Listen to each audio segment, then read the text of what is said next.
Oke, Assalamualaikum warahmatullahi wabarakatuh. Selamat malam, salam sejahtera bagi kita semua.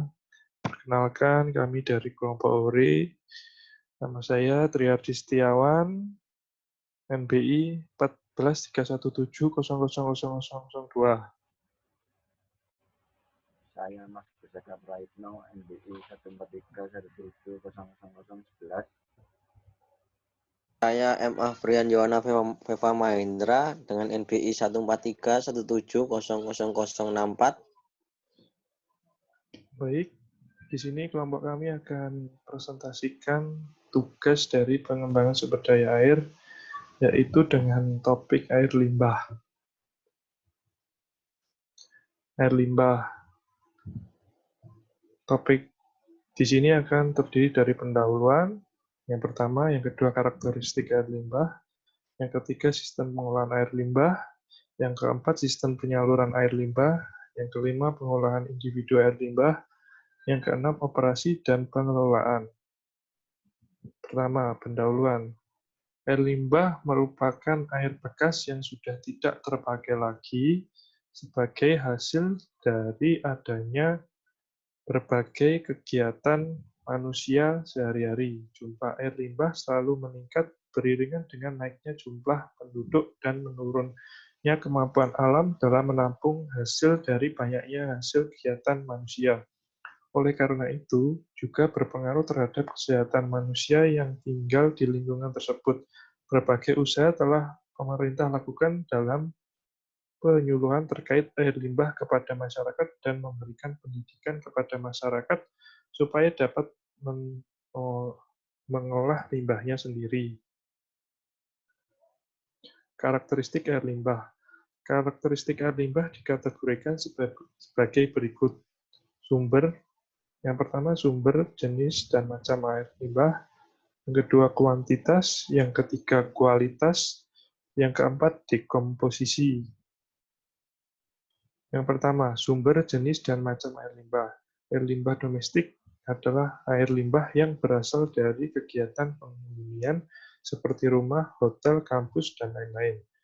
Air limbah industri adalah air limbah yang berasal dari kegiatan industri seperti pabrik.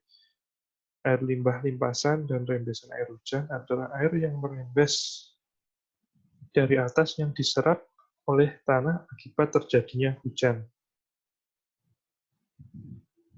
Selanjutnya, kuantitas. Faktor yang mempengaruhi kualitas air limbah adalah pertama, jumlah air yang dibuang ditentukan 60% sampai 70% air bersih yang dibutuhkan. Yang kedua, keadaan masyarakat dan lingkungan dengan didasari oleh tingkat perkembangan, tingkat kekeringan, dan pola hidup masyarakat di lingkungan tersebut. Yang ketiga, besaran buangan limbah yang digunakan dalam perencanaan setiap harinya. Selanjutnya akan dijelaskan oleh rekan saya. Oke, saya lanjutkan presentasi dari teman saya. Untuk karakteristik air limbah, yaitu ada kualitas. Faktor-faktor yang mempengaruhi kualitas air limbah adalah dari segi sifat fisik yang meliputi bahan, warna, bau, dan suhu, sifat kimia yang berdasarkan organik, anorganik, dan gas, sifat biologis yang dikelompokkan menjadi binatang, tumbuhan, dan protista atau mikroorganisme.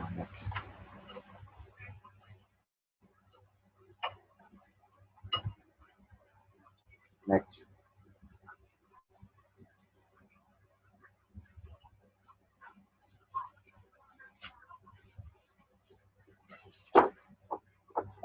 Karakteristik air limbah, yaitu dari segi dekomposisi. Dekomposisi adalah proses alami yang dilakukan oleh mikroorganisme supaya mengurai air limbah menjadi bahan stabil yang bisa diterima di lingkungan. Proses dekomposisi diuraikan menjadi dua, yaitu secara anaerobik, yaitu proses yang menyebabkan busuk pada engkap penguraian air limbah.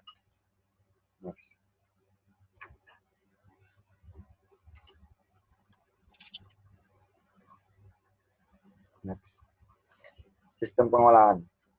Sistem pengolahan pembuangan air limbah melalui proses cara, yaitu ada 3, yaitu pengolahan individual, pengolahan individu pada lingkungan terbatas, dan pengolahan komunal.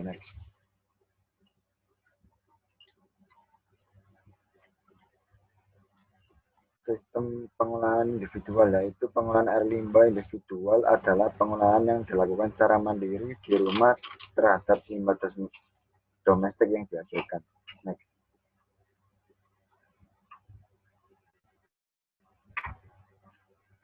Pengolahan individual pada lingkungan terbatas.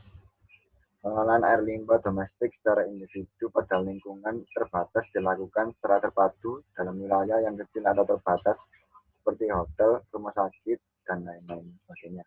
Next.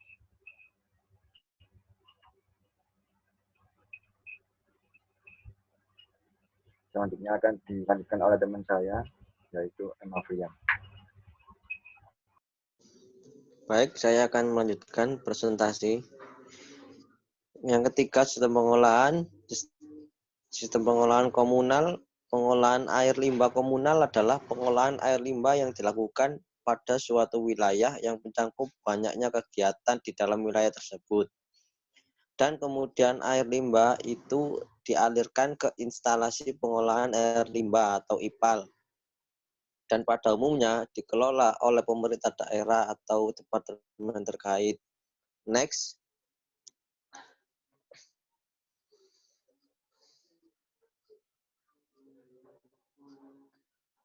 Yang keempat, sistem penyaluran. Sistem dan pola pengaliran air limbah. Untuk penggunaan air limbah domestik secara komunal di lingkungan dialirkan melalui pipa yang ditanam di bawah tanah dan selanjutnya akan dipusatkan di tempat yang telah disediakan oleh pemerintah setempat.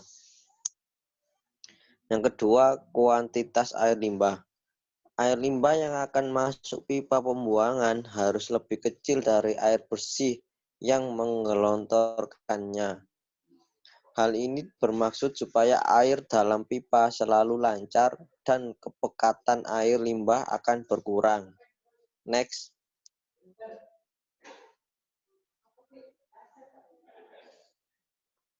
Yang kelima, pengolahan air limbah. Pengolahan individu.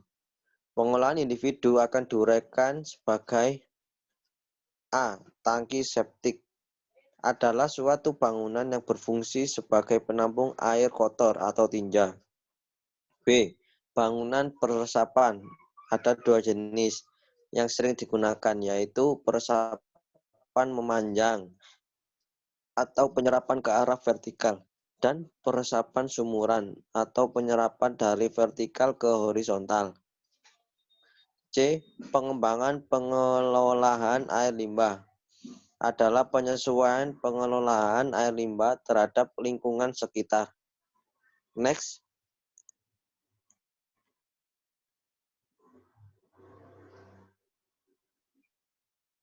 Instalasi pembuangan air limbah atau IPAL. IPAL dilakukan secara bertahap. Ada 3 tahap, yaitu yang pertama pengolahan primer yang meliputi penyaringan kasar, penangkapan pasir, dan pengendapan. Yang kedua, pengelolaan sekunder yang meliputi pembentukan partikel air lumpur yang terdiri dari 2 tangki. Tangki aerosi dan tangki pengendapan, dan juga pengendapan 2. Yang ketiga, pengolahan lanjutan adalah proses di mana dekomposisi air limbah supaya menjadi sempurna dan dapat diterima di lingkungan tersebut. Next. Next. Oke. Yang keenam, operasi dan pemeliharaan bangunan yang menangani air limbah dikelompokkan menjadi 2, yaitu bangunan saluran air limbah yang berfungsi sebagai penyalurkan air limbah dari domestik menuju ke IPAL. Yang kedua, instalasi pengolahan air limbah atau IPAL yang berfungsi sebagai titik air pengolahan air limbah yang telah dikumpulkan dari satu wilayah. Next. Sekian presentasi dari kelompok kami. Kurang lebihnya mohon maaf. Baik. Wassalamualaikum warahmatullahi wabarakatuh. Waalaikumsalam warahmatullahi wabarakatuh. Terima Wabarakatuh. kasih rekan-rekan atas presentasinya. Saya tutup presentasinya. Assalamualaikum warahmatullahi wabarakatuh.